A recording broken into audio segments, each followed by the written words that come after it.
আপনারা তো অনেক রকমই চিকেনের রেসিপি ট্রাই করেছেন। আজকে আমি আপনাদের সঙ্গে শেয়ার করব ঠাকুরবাড়ির আম চিকেনের রেসিপি।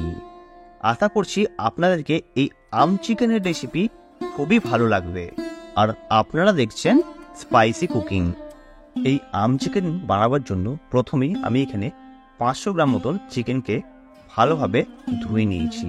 আর আমাদের লাগবে কিছুটা মশলা, তার মধ্যে জিরে, কালো এলাচ, ধনে, তেজপাতা, কিছুটা গোলমরিচ আর 2টো শুকনো লঙ্কা, এইগুলোই আমাদের লাগবে। আর নিয়েছি 4টে মতন পেঁয়াজ কুচি, আদা রসুনের বাটা, আর 3টি আম বাটা, আর কিছুটা সর্ষের তেল, আর 5টা কাঁচা লঙ্কা। এইগুলোই আমাদের মেনলি এই আম চিকেনে ইউজ হবে। প্রথমে আমি চিকেনের মধ্যে দিয়ে দিচ্ছি কিছুটা সেই আম বাটা। এই আম বাটাটা দেওয়ার পর আমি ভালোভাবে এই চিকেনটাকে কিন্তু ম্যারিনেশন করে নিচ্ছি।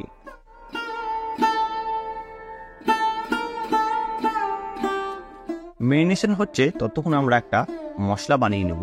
সেই জন্য একটা মিক্সির জার বসিয়ে সেই জারের মধ্যে দিয়ে দিচ্ছি একটা শুকনো লঙ্কা, জিরে, ধনে আর গোলমরিচ। এই গোলমরিচ, জিরে, ধনে সবকটাকে মিক্সিতে দিয়ে কিছুটা আমি এই মিক্সির মধ্যে দিয়ে দিচ্ছি জল দেওয়ার পর এটাকে খুব সুন্দর একটা আমি পেস্ট বানিয়ে নেব। আপনারা যখন এই মশলাটা বাটবেন তখন মনে রাখবেন জলটা পরিমাণে অল্প দেবেন, তাহলে খুব সুন্দর বাটা হবে। দেখুন আমরা বেটে নিয়েছি। এরপরেই একটা আমি প্যান বসিয়ে দিলাম গরম করার জন্য। এই প্যানের মধ্যেই সর্বপ্রথম আমি দিয়ে দিচ্ছি কিছুটা সর্ষের তেল। সর্ষের তেলটা আমি ভালোভাবে কিন্তু গরম করে নেব। আপনারা অবশ্যই গরম করে নেবেন।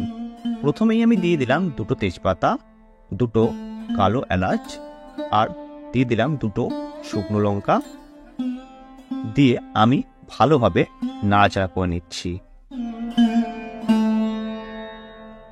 একটু নাড়াচাড়া করেই দিয়ে দেবো সেই কুচনো পেঁয়াজগুলো দেওয়ার পর ভালোভাবে আমি এখানে আবারও নাড়াচাড়া করে নিচ্ছি।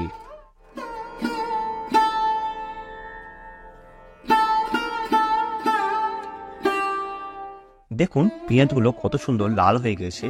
এরপরে আমি দিয়ে দিলাম আদা রসুন বাটা দেওয়ার পর আমি ভালোভাবে আবারও নাড়াচাড়া করে নিচ্ছি। এখন আমরা আদা রসুন বাটাটাকে ভালোভাবে কিন্তু কষিয়ে নেব। দেখুন কত সুন্দর কষানো হয়ে গেছে আর তেলও ছেড়ে দিয়েছে। এরপরে আমি দিয়ে দিচ্ছি সেই বেটে রাখা মশলাটা। এই মশলাটা দেওয়ার পর আপনাদেরকে মিনিমাম 5 মিনিট মতন ফুল স্টিমে এটাকে কষিয়ে নিতে হবে। দেখুন আমাদের কিন্তু কষানো প্রায় কমপ্লিট। এরপরে আমি দিয়ে দিচ্ছি সেই ম্যারিনেশন করা চিকেনটি।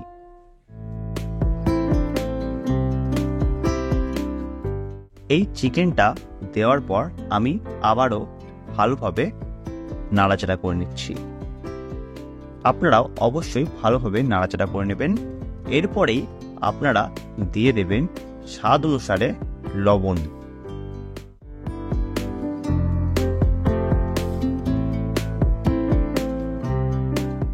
লবণ দেওয়ার পর দিয়ে দেবেন একটু ঝালের জন্য রেড চিলি পাউডার। আপনারা যদি ঝাল কম খাবেন তাহলে এটাকে স্কিপ করতে পারেন।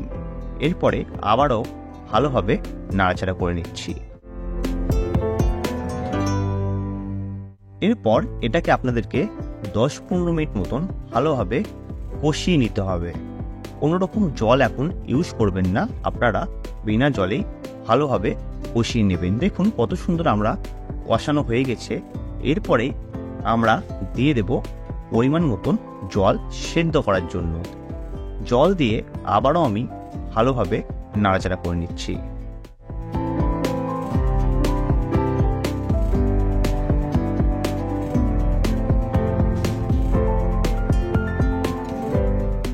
এরপরে দিয়ে দিলাম কিছুটা চেরা কাঁচা লঙ্কা দেওয়ার পর আমি কিছুটা চিনি দিয়ে দিলাম। আপনারা অবশ্যই কিন্তু এই চিনিটা দেবেন। চিনি দেওয়ার পরই আমি এটাকে 15 মিনিট মতন ঢাকা দিয়ে সেদ্ধ করার জন্য রেখে দিলাম। ঠিক 15 মিনিট পর আমি ঢাকাটা খুলে নিলাম। দেখুন আমাদের অনেকটা জল টেনে নিয়েছে আর চিকেনটাও কিন্তু খুব সুন্দর সেদ্ধ হয়ে গেছে।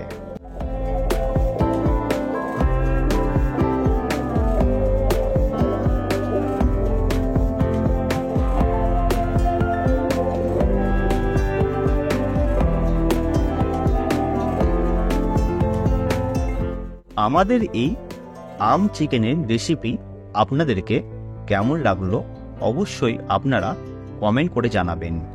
আর ভালো লাগলে অবশ্যই আপনারা সাবস্ক্রাইব করে আমাদের পাশে থাকবেন। আমাদের আরও নতুন নতুন ভিডিও এই চ্যানেলে আসতে চলেছে, আপনারা অবশ্যই ফলো করবেন। ভালো থাকবেন, সুস্থ থাকবেন।